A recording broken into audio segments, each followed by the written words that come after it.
Hi, I'm Claire. I'm 26 years old. I started with $200. That's it. $200 and a laptop with a cracked screen. Today, I own 10 companies. But this isn't a success story. This is a revenge story. And by the end, you're going to understand exactly why I did what I did.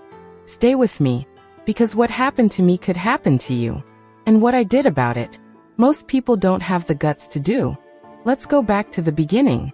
I grew up believing that if you worked hard, good things happened. My parents taught me that. My teachers taught me that. And for a long time, I believed it. I graduated with a business degree and a mountain of student debt. No connections. No family money. No safety net. Just me, a laptop, and a dream of building something that was mine. I took a job at a small marketing agency. The pay was low. The hours were long. But I learned everything I could. I stayed late. I asked questions. I watched how deals were made, how clients were won, how money moved. That's where I met him. I'll call him Daniel. Daniel was charming, confident. He had this way of making you feel like you were the only person in the room. He was also my boss's golden boy. The one who always got the credit, always got the promotions. We started talking. Then we started working on side projects together, after hours on our own time. He had the connections. I had the ideas and the work ethic. It felt like a partnership. It felt like something real. 6 months in, we decided to start our own agency. Just the two of us. I put in every dollar I had saved. $200 was literally all that was left in my account after I paid for our business registration and a basic website template. $200, and everything I had left in me. Daniel said he'd handle the clients. I'd handle the work. 50-50, he said. Partners, he said. I believed him. For the first year, we grew fast.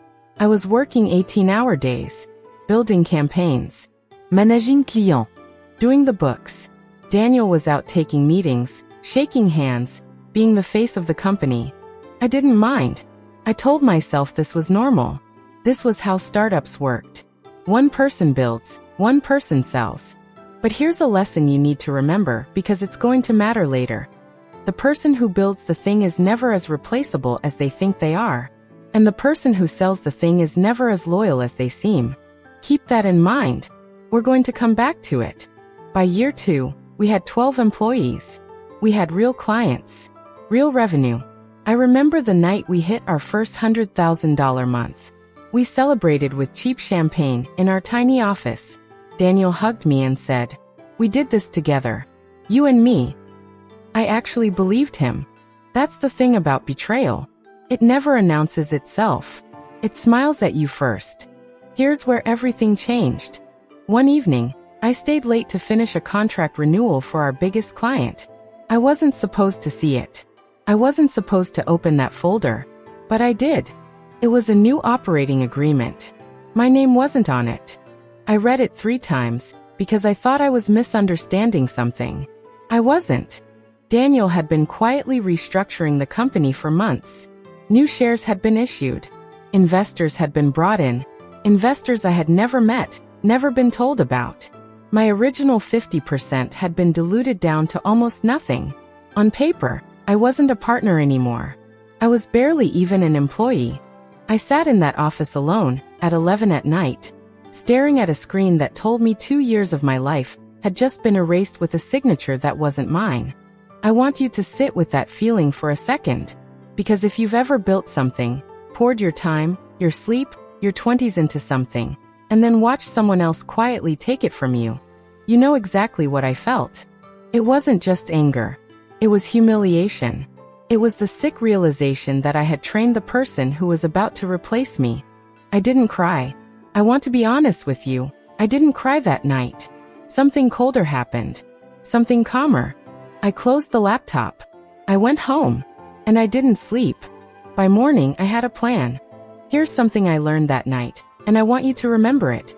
When someone shows you who they really are, don't get mad. Get informed. Anger burns fast and tells everyone what you're feeling. Silence burns slow, and it tells no one anything at all. I went back to work the next day like nothing happened. I smiled at Daniel. I said good morning.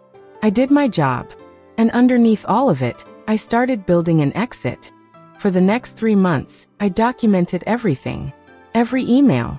Every client relationship I had personally built. Every contract I had personally negotiated. Every piece of intellectual property that existed because of work I had done, not Daniel. I also did something Daniel never expected. I started talking to our clients. Not to poach them, not yet, just to understand what they actually valued about working with us. And almost every single one of them said the same thing. They trusted me. They worked with me. Daniel was just the handshake at the beginning of the relationship. I was the one who actually delivered. That told me everything I needed to know about where the real value in that company was sitting. Around that time, I found out something else. Something worse. Daniel hadn't just diluted my equity. He'd been quietly telling clients, telling investors, telling our own staff, that I was just the operations person. Replaceable. Not a founder. Not a partner. Just help. He was rewriting our entire history in real time.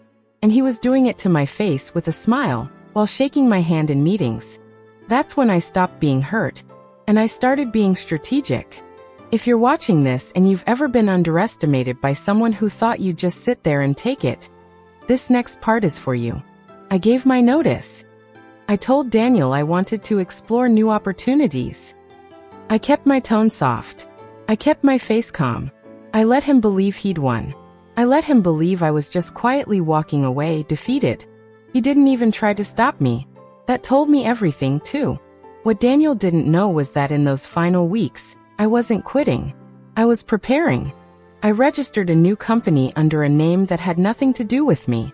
I built a simple website. I reached out, quietly, carefully, one conversation at a time, to 3 of our smaller clients. Not our biggest ones. Not yet. I told them the truth. I was starting something new, and I'd love to keep working with them, if they were open to it. 2 of them said yes immediately. That was it. That was the $200 beginning, all over again. Except this time, I wasn't building something for someone else. I was building something that was mine, and only mine, from the very first contract.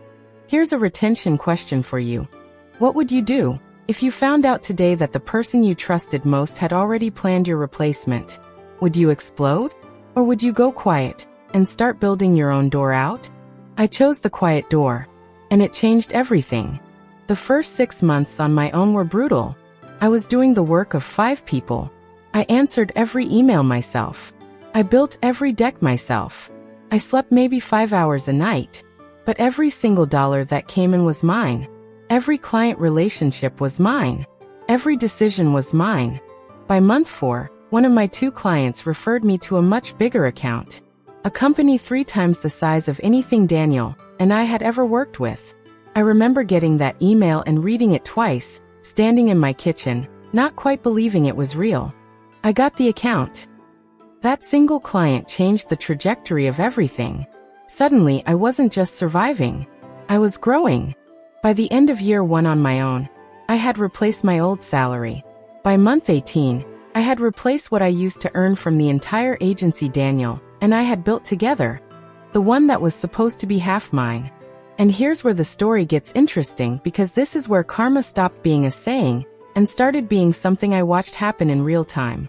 Back at my old company, things were falling apart. Without me handling operations, without me managing the actual delivery of work, client satisfaction collapsed. Daniel was good at winning clients. He was never good at keeping them. That had always been my job, quietly, in the background, and nobody realized it until it stopped happening. Within a year, half of our old client list was gone. The investors Daniel had brought in, the ones who diluted my shares, started asking hard questions about where all the money had actually gone. It turned out Daniel hadn't just been rewriting the story about me. He'd been rewriting the numbers too. Nothing that would hold up in court, but enough sloppy, self-serving decisions that the investors lost patience fast. I want to pause here and say something important. I didn't do anything to sabotage him. I didn't leak information. I didn't badmouth him to clients. I didn't need to. I simply removed myself. And the truth about who was actually holding that company together became impossible to hide. That's the quietest, most satisfying kind of justice there is. You don't have to destroy someone. You just have to stop protecting them from the consequences of who they really are. By year 2 after I left, the agency Daniel and I built together had shrunk to almost nothing. I heard, through a mutual contact, that he was doing freelance consulting, trying to rebuild a reputation that had quietly collapsed behind him. Meanwhile, my new company wasn't just surviving, it was thriving. I want to take you through how it actually became 10 companies, because I know some of you are wondering if this is just a lucky story about one good business. It's not. It's a story about a system. Once my agency was profitable and stable, I did something most people are afraid to do. I stopped trying to grow it bigger, and I started using it to fund something new. I noticed that a lot of my clients, small business owners, kept asking me the same question. They didn't just need marketing. They needed someone to build their systems, their operations, the boring back-end stuff that actually keeps a company alive. So I built a second company to do exactly that. Then I noticed a gap in how small companies were handling their finances. So I built a third. Each new company wasn't a wild gamble. It was a direct answer to a problem I had personally seen, up close, inside businesses I already understood. By company 4, I had a simple rule. I only build something new if it solves a real problem I've already watched someone struggle with. Not a trend. Not a guess. A real, observed problem. That rule is the actual secret behind everything I built. Not luck. Not some secret investor. Just paying close attention, and having the discipline to build slowly, one proven business at a time. Here's something I think about a lot. If Daniel had never betrayed me, I probably would have stayed in that agency for years, comfortable, underpaid, undervalued, believing that 50% of something was better than 100% of nothing. His betrayal didn't just hurt me. It removed the one thing that was holding me back, my own comfort. I want to be honest with you about something else, too, because I think it matters. I'm not telling you this story so you'll think I became cold, or bitter, or that revenge is the point of a life well lived. Revenge isn't a business plan. It's not a strategy. What actually happened is that betrayal forced me to stop trusting comfort and start trusting proof. Proof of my own work. By year 4, I had 4 companies. By year 6, I had 7. Today, I own 10. Different industries, different teams, different challenges every single day. But every single one of them exists because $200 and a broken heart taught me the most valuable lesson of my life. Never build your future on someone else's promise. Build it on your own proof. I heard from a former colleague, not long ago, that Daniel reached out, years later, trying to reconnect, trying to catch up. I understand why. When you watch someone you underestimated build something bigger than anything you ever had, curiosity gets the better of people. I didn't respond with anger. I didn't respond with a speech about what he did to me. I simply didn't respond at all. Because here's the truth I want to leave you with. The best revenge was never a phone call, or a confrontation, or proving him wrong to his face. The best revenge was becoming someone whose success spoke so loudly, I never had to say a single word about what happened. If you're watching this right now, and someone has underestimated you, dismissed you, or quietly tried to erase the work you put in, I want you to hear this clearly. Don't waste your energy trying to make them understand what they did. Spend that energy becoming undeniable instead. Document everything. Build quietly. Leave gracefully. And let your results do the talking, months or years later, when they least expect it. You don't need permission to start over. You don't need someone else's 50%. Sometimes all you need is $200, a plan nobody else knows about, and enough patience to let the truth catch up to the people who doubted you. If this story meant something to you, hit subscribe, because there are more stories exactly like this one coming. And if you've ever had to rebuild your life from almost nothing, tell me in the comments. I read every single one. Remember this. The people who underestimate you today are often the same people writing your origin story tomorrow, without even realizing it. Take the $200, build the plan, and let them watch.